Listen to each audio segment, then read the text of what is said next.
Welcome to mega 9 TV. నేను మీ రాణి. రేణు దేశాయ్ గారు. రేణు దేశాయ్ గారి గురించి ఇప్పుడు సోషల్ మీడియాలో కంటిన్యూస్‌గా రీల్స్ చేయడం గానీ, ఆ కంటెంట్ క్రియేట్ చేయడం గానీ, ఇవన్నీ కూడా చూస్తూ ఉన్నాం. అసలు ఏంటి ఈ స్టార్టింగ్ పాయింట్ ఎక్కడ? అసలు ఏం జరిగింది? ప్రెస్ మీట్ ఎందుకు పెట్టాల్సొచ్చింది? ఆ ప్రెస్ మీట్‌లో రేణు గారు ఏం మాట్లాడారు? దానికి తప్పుగా ఎందుకు అందరూ అర్థం చేసుకున్నారనే దాని గురించి ఈ వీడియోలో తెలుసుకుందాం డీటెయిల్డ్‌గా. ఫస్ట్ ఆఫ్ ఆల్ మూగజీవుల్ని సంరక్షణ నేపథ్యంలో ప్రతి ఒక్కరు కూడా చాలా ఎన్‌జీఓస్ ఉన్నాయి. వాటిలికి సంబంధించిన పర్సన్స్ కూడా టేక్ కేర్ చేస్తూ వస్తున్నారు. ఎందుకంటే పెట్ లవర్స్ చాలా మంది కూడా అలాగే మూగజీవులు ఇబ్బంది పడకూడదు అనే ఉద్దేశంతో వాళ్ళు ఒక స్టెప్ ముందుకు రావడము, వాళ్ళ టైంను కూడా ఇంత బిజీ లైఫ్‌లో మన గురించి మనం ఆలోచించుకోవడమే చాలా కష్టమవుతున్న తరుణంలో వాళ్ళ టైంను కూడా వాళ్ళకి మూగజీవాలకి కేటాయించి వాళ్ళ శ్రేయస్సు కోసం పోరాడే వ్యక్తులు చాలామంది ఉన్నారు. కరెక్టే.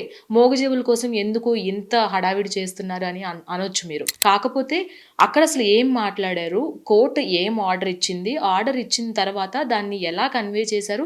కన్వే చేసిన దాన్ని ఈ సో కాల్డ్ పర్సన్స్ కొంతమంది ఎవరైతే ఉన్నారో వాళ్ళు ఎందుకు ఇంత తప్పుదోవ పట్టిస్తున్నారనే దాని గురించి తెలుసుకుందాం. First of all court order వచ్చిన దాని ప్రకారం ఏవైతే ఉన్నాయో కొన్ని ఇబ్బందికరమైన ఈ పిచ్చి కుక్కలు కావచ్చు, అలాగే హ్యూమన్ అటాక్స్ చేస్తున్న డాగ్స్ కావచ్చు, వీటిల్ని అవాయిడ్ చేస్తూ ఎవరైతే వాటిలికి ఫీడ్ చేస్తూ ఉన్నారో కొన్ని ఏరియాస్‌లో చాలామంది కంటిన్యూస్‌గా పెట్ లవర్స్ ఎవరైతే ఉన్నారో వీధి కుక్కలకి కావచ్చు, వాళ్ళు పెంచుకుంటున్న పెంపుడు జంతువులు కావచ్చు ఫీడింగ్ చేస్తూ ఉంటారు. అలా బయటకొచ్చి ఒక గ్రూప్ ఆఫ్ డాగ్స్ ఉన్నప్పుడు అందులో ఏదో ఒక కుక్క కొంచెం డిసీజెస్ వల్లనో, ఏదో ఒక కొన్ని ఇబ్బందుల వల్లనో అది హ్యూమన్ అటాక్స్ చేయడము, అలాగే చిన్న పిల్లల పైన అటాక్ చేయడం జరుగుతూనే ఉన్నాయి. కానీ అవి ఎంతవరకు ఉన్నాయి? చాలా తక్కువ. ఈ ఎన్‌జీఓస్ కేర్ తీసుకోవడం వల్ల ఏవైతే కొన్ని డిఫెక్ట్‌తో ఉన్న డాగ్స్ ఏవైతే ఉన్నాయో వాటన్నిటిని కూడా ఈ ఎన్‌జీఓస్ తీసుకురావడం, అలా మున్సిపాలిటీకి అప్పచెప్పడం ఇవన్నీ కూడా కామన్‌గా జరుగుతూ ఉంటాయి. కానీ కొంతమంది ఏంటంటే ఒక పర్సన్ 400 నుంచి దాదాపుగా 500 వరకు డాగ్స్‌ని చంపేశారు. అంటే ఆ డాగ్స్ అన్నీ కూడా ఏదైనా ఎఫెక్ట్ చేస్తున్నాయా అంటే లేదు. చాలా కూల్‌గా ఉండే డాగ్స్‌ని ఒక పర్సన్ చంపేసిందే కాకుండా దాన్ని ఫోటో తీసి సోషల్ మీడియాలో పెట్టడం జరిగింది. మరి ఇవన్నీ చూసినప్పుడు ఎన్‌జీఓస్ ఖచ్చితంగా రెస్పాండ్ అవుతాయి. రెస్పాండ్ అవ్వాలి కూడా. రెస్పాండ్ అయ్యే నేపథ్యంలోనే కోర్ట్‌కి వెళ్ళడం, కోర్ట్ నుంచి కొన్ని ఆర్డర్స్ తెచ్చుకోవడం, కోర్ట్ కూడా ఏవైతే వాళ్ళు చేస్తున్నారో ఈ ఫీడింగ్ చేసే వాళ్ళు ఎవరైతే ఉన్నారో ఒకవేళ గనక ఫీడింగ్ చేసే టైంలో ఆ డాగ్స్ ఎవరినైనా అటాక్ చేసినట్లయితే ఆ డాగ్స్‌కి ఎవరైతే ఫీడ్ చేస్తున్నారో మొత్తం బాధ్యత కూడా వాళ్ళే వహించాలి అన్నట్లుగా కూడా ఆర్డర్‌లో చెప్పుకురావడం జరిగింది. ఇంతవరకు ఓకే. రీసెంట్‌గా ప్రెస్ క్లబ్‌లో రేణు గారు, అలాగే రష్మి అండ్ కొంతమంది ఎన్‌జీఓ మెంబర్స్ కలిసి ఒక ప్రెస్ మీట్ పెట్టడం జరిగింది. ఇదే విషయాన్ని కన్వే చేసే పద్ధతిలో వాళ్ళు చేస్తున్నారు. కానీ కొంతమంది మీడియా పర్సనాలిటీస్ అని చెప్పుకున్నారు. యాక్చువల్‌గా అక్కడికొచ్చింది చాలా తక్కువ మంది రిపోర్టర్స్ అండ్ జర్నలిస్టులొచ్చారు. ఆ తక్కువ మంది కూడా అంటే మనం చూసుకున్నట్లయితే జస్ట్ ఒక 8-10 మెంబర్స్ మాత్రమే జర్నలిస్టులు అక్కడ ఉన్న పరిస్థితి అయితే మనకు కనిపిస్తుంది. కానీ ఎవరైతే ఒక వ్యక్తి ఫైర్ అవుతూ రేణు గారి మీద కొన్ని పదాలు విసిరేస్తూ గట్టిగా మాట్లాడిన వ్యక్తి ఎవరైతే ఉన్నారో హ్మ్. అతను జర్నలిస్ట్ అయితే కాదు. కానీ అంత వాయిస్ రేజ్ చేయాల్సిన అవసరం అతనికెందుకొచ్చింది అనేది కూడా ఇప్పుడు ఒక పెద్ద క్వెషన్ మార్క్‌గా ఉంది. అంతవరకు ఓకే. అప్పుడు అతను రియాక్ట్ అయిన దాన్ని బట్టి తన యాక్షన్ ఏదైతే ఉందో దానికి రియాక్షన్ కన్ఫర్మ్‌గా ఉంటది. అదే విధంగా రేణు గారు కూడా రియాక్ట్ అవ్వడం జరిగింది. గట్టిగా మాట్లాడారు. నిజంగానే సమాజంలో ఇప్పుడు ఎంతమంది ఆలోచిస్తున్నారు? ఎన్ని ఘోరాలు జరుగుతున్నాయి? ఎంతమంది బాధపడుతున్నారు? ఇవన్నీ ఎంతమంది ఆలోచిస్తున్నారు? మన డే టు డే లైఫ్‌లో మనం వర్క్ చేసుకున్నామా? ఇంట్లో ఉన్నామా? తిన్నామా? మన పిల్లల్ని చూసుకున్నామా? ఇంతవరకే. పక్కింట్లో ఏం జరుగుతుంది? పక్కన వాళ్ళు కొట్టుకొని చచ్చిపోతున్నా గానీ పట్టించుకునే రోజులైతే ఇవి కాదని కన్ఫర్మ్‌గా చెప్తాం. ఎందుకంటే ఎవరి బిజీ లైఫ్ వాళ్ళకుంటది. కానీ ఇప్పుడు మనం చూసుకున్నట్లయితే కుక్కల వల్ల మనుషులు చచ్చిపోతున్నారని చెప్తూ వస్తున్న కొంతమంది సో కాల్డ్ పర్సన్స్ ఆలోచించాల్సిన విషయం ఏంటంటే, కుక్కల వల్ల చనిపోయిన మనుషులు చాలా తక్కువ పర్సెంటేజ్. కానీ మన మనుషుల వల్లే చనిపోయిన మనుషులు చాలా మందున్నారు. అటు చిన్న పిల్లలు కావచ్చు, ముక్కు పచ్చలారని చిన్న పిల్లల్ని రేప్ చేసి చంపేస్తే ఎవరడుగుతున్నారు? ఇలాగే వచ్చి అందరూ ఫైట్ చేస్తున్నారా? సోషల్ మీడియాలో వచ్చి అందరూ మాట్లాడుతున్నారా? నో. ఎంతవరకు లా ద్వారా ఎళ్తారు. పర్టిక్యులర్ కోర్ట్ నుంచి వచ్చిన ఏదైతే ఉందో దానికి సంబంధించిన శిక్షలు వేస్తారు. అయిపోయింది. మళ్ళీ సెకండ్ డే ఇంకొక చోట అలాంటి ఇన్సిడెంట్స్ మనం చూస్తున్నాం. దాంతో పాటుగా ఎంతమంది ఒకళ్ళనొకళ్ళు హత్యలు చేసుకుంటున్నారు? దాని గురించి ఎవరైనా రెస్పాండ్ అవుతున్నారా? ఎవరు రెస్పాండ్ అవ్వట్లేదు. రోడ్ యాక్సిడెంట్స్ అవుతున్నాయి. ఎందుకవుతున్నాయి? రోడ్లకి ఇంత మనం టాక్స్‌లు కడుతున్నాము. ఆ టాక్స్‌ని ప్రాపర్‌గా యూజ్ చేసి మనకెందుకు రోడ్లు ఉండట్లేదు? ఎవరైనా సరే ఇబ్బందుల్లో ఉన్నారంటే ఆదుకోవడానికి సాటి మనిషిగా మనం ఎందుకు హెల్ప్ చేయలేకపోతున్నాము అనే ఉద్దేశంతో రేణు గారు మాట్లాడడం జరిగింది. అది అంతవరకు ప్రెస్ మీట్‌లో ఆవిడ క్లారిటీ ఇచ్చారు. తర్వాత ఆ పర్సన్ జర్నలిస్ట్ కాదు అని తెలుసుకున్నారు. ఆ పలానా పర్సన్ ఎవరైతే రియాక్ట్ అయ్యారో ఆ పర్సన్‌ని గట్టిగా మందలించారు. పోలీస్ సహాయంతో ఆయన్ని అక్కడి నుంచి పంపించేయడం జరిగింది. అలాగే సెక్యూరిటీతో రేణు గారిని కూడా ఆవిడ ఇంటికి పంపించడం జరిగింది. ఆ తర్వాత సోషల్ మీడియా వేదికగా చాలామంది రెస్పాండ్ అవుతూ ఉన్నారు. అయితే పర్టిక్యులర్‌గా రేణు దేశాయ్ గారు ఆ ప్రెస్ మీట్ అయిన తర్వాత ఒక పోస్ట్ కూడా పెట్టడం జరిగింది. నేను లాని అయితే అతిక్రమించను. లాకి కట్టుబడి ఉంటాను. కాబట్టి నేను మాట్లాడాల్సింది మాట్లాడతాను.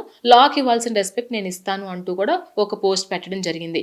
దాన్ని కూడా కొంతమంది కొంచెం అంటే పర్సనల్ అటాక్ చేయడం ఎంతవరకు కరెక్ట్? ఎంతమంది లైఫ్స్ సరిగ్గా ఉంటున్నాయి? అది కరెక్ట్ విషయం కాదు. పర్సనల్‌ని, ప్రొఫెషనల్‌ని కలిపి చూడడం అనేది ఎవరైతే చూస్తున్నారో ఖచ్చితంగా దీన్ని ఆపుకోవాలి. ఎందుకంటే పర్సనల్ లైఫ్‌ని ఎవరి మధ్యన ఏం జరిగింది అనేది ఎవరికీ తెలీదు. కొంతమంది సెట్ అవుతారు. కొంతమంది సెట్ అవ్వలేకపోతారు. దాని గురించి పర్టిక్యులర్‌గా ఇప్పుడు ఈ ఇష్యూకి కలిపి చూడడం, ఎవరైనా ఇప్పుడు మనల్నొచ్చి ఒకళ్ళు తిడుతున్నారంటే ఖచ్చితంగా మనం 2 తిట్లు తిడతాం. తిట్టకుండా అయితే ఎవరు ఉండరు. అది మనిషి సహజ లక్షణం. ఒక మనిషిగా అది ఎవరైనా సరే రియాక్ట్ అవుతారు. అలా రియాక్ట్ అయిన దానికి పర్సనల్ లైఫ్‌ని ముడిపెట్టి చూడడం అనేది ఎంతవరకు కరెక్ట్ అనేది మీకే వదిలేస్తున్నాం. తర్వాత ఆ పోస్ట్ పెట్టిన తర్వాత కూడా నేను లాకి కట్టుబడి ఉంటాను. కానీ నేను మాట్లాడాల్సింది మాట్లాడతాను అని ఒక పోస్ట్ ఏదైతే రేణు దేశాయ్ గారు చేశారో దాని తర్వాత కూడా కొంతమంది అంటే ఇప్పుడు మనం మాట్లాడుకున్నట్లయితే మతం ముసుగులో వీటన్నిటిలో చాలామంది తప్పుదోవ పట్టిస్తున్నారు. వీళ్ళందరూ కూడా ఒక సోషల్ మీడియాను ఒక వేదికగా చేసుకొని రెస్పాండ్ అవుతున్నారు. అసలు రెస్పాండ్ అవ్వాల్సిన అవసరం లేని వ్యక్తులు కూడా రిపీట్ రెస్పాండ్ అవ్వడం అనేది నిజంగా హాస్యాస్పదంగా ఉంది. ఎందుకంటే మీరు కోళ్ళు తింటున్నారు, మేకలు తింటున్నారు. ఇది యానిమల్‌కి సంబంధించింది కాదా? దాని గురించి రియాక్ట్ అవ్వండి అని ఒక సో కాల్డ్ పర్సన్స్ అయితే వీడియో చేయడం జరిగింది ఈరోజు. ఎంతమంది వెజిటేరియన్స్, ఎంతమంది నాన్ వెజిటేరియన్ పర్టిక్యులర్‌గా మీరు మాట్లాడుతున్న వ్యక్తి ఎవరైతే ఉన్నారో తను నాన్ వెజ్ తింటున్నారా? వెజిటేరియనా అనేది ఒకసారి గుర్తుపెట్టుకోవాలి.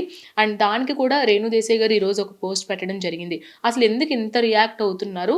నా ఫేస్‌ని యూజ్ చేసుకొని, నా పర్సనాలిటీని యూజ్ చేసుకొని, నేను మాట్లాడిన దాన్ని యూజ్ చేసుకొని మీరెందుకు కంటెంట్ బిల్డ్ చేసుకుంటున్నారు? నిజంగానే పనికిరాని వాటిల గురించి ఆలోచించే వీళ్ళందరూ కూడా పనికొచ్చే పని ఒక్కటి చేసినా సరే వాళ్ళ లైఫ్ సెట్ చేసేసుకోవచ్చు. ప్రతి ఒక్కరు కూడా ఇదొక ఫ్యాషన్ అయిపోయింది.